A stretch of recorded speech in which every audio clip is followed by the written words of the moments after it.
Hey folks, Lucas Balahood here with the Balahood Group Real Estate Services.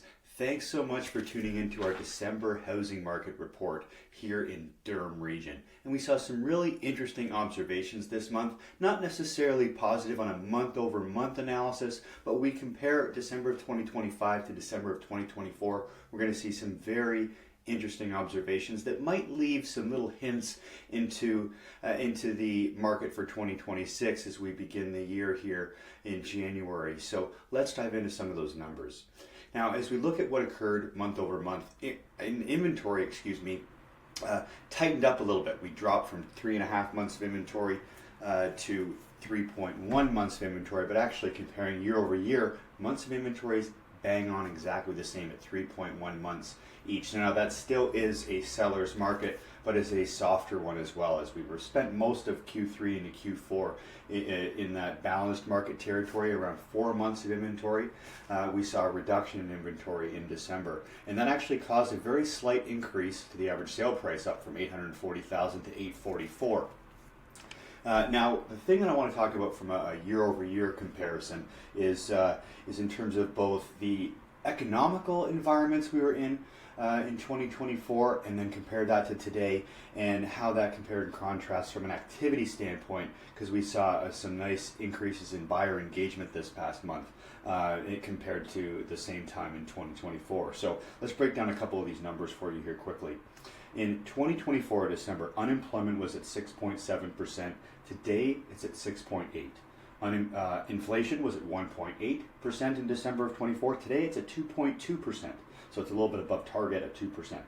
And the Bank of Canada's overnight policy rates, this is the biggest change, was at 3.25% in December of 24, and we're at 2.25% today. So an entire percent lower than 1 year later. So that's a 30% increase in or improvement in borrowing costs for consumers. So that's what we end up. That's what the bank is loaning money out from the Bank of Canada at, and then we see, and then we pay the rates that we do. But certainly, that's a positive sign in comparison to the economical indicators that we see.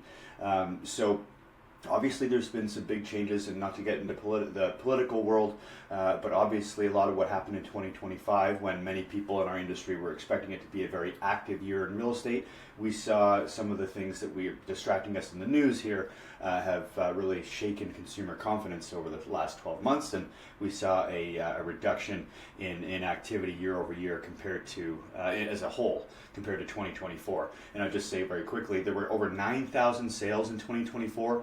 I think it was 9,012, and there was only 8,128 sales in Durham in 2025. So obviously that's a steep drop.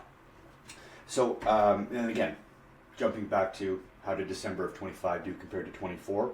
Well, we saw an almost 9% increase in the number of new listings that were on the market. There was a 14.7, almost 15% increase in the number of active listings available. But we saw a 13% increase in sales. There was 404 sales December of 24 up to our 455 we saw currently. So that's positive. But okay, so we've got an increase in inventory. We have an increase in buyer engagement. Both good things. But we actually saw a 9% drop in the average sale price from 930,000 down to the 844 we're at now. So, and again, looking at that inventory number at 3.1, in both being exactly the same. So that's, I think, the interesting observation we find today, is that prices are down. And with prices down, inventory up, it likely will stay that way for the beginning of the year here. We may see a little bit of a blip in sale price because there's a little bit less inventory to start the year, as consumers get through their holiday season, back into 2026, get into the new routines that the new year brings.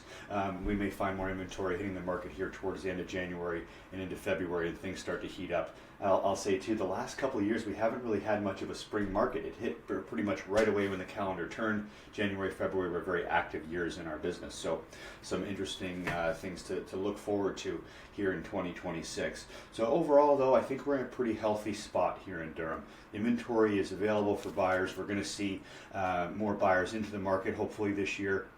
And as that existing inventory gets scooped up by those who've been sort of waiting on the sidelines for rates to drop anymore, Well, I think we're going to see rates hold for a little while as well, with inflation where it's at a little bit above target, and the Bank of Canada not wanting to incentivize spending too much, keeping us here in a neutral territory until things stabilize with our friends to the south of the border. So we'll see how things progress from there. But overall, good sign to start 2026. So if you've got any questions about what's going on in your neighborhood, certainly feel free to reach out, and I'd be happy to share all that insight with you. So until next time, thanks for watching. Feel free to like and subscribe if you're catching us here on YouTube today, and we'll be with you again soon. So thanks so much, and bye for now.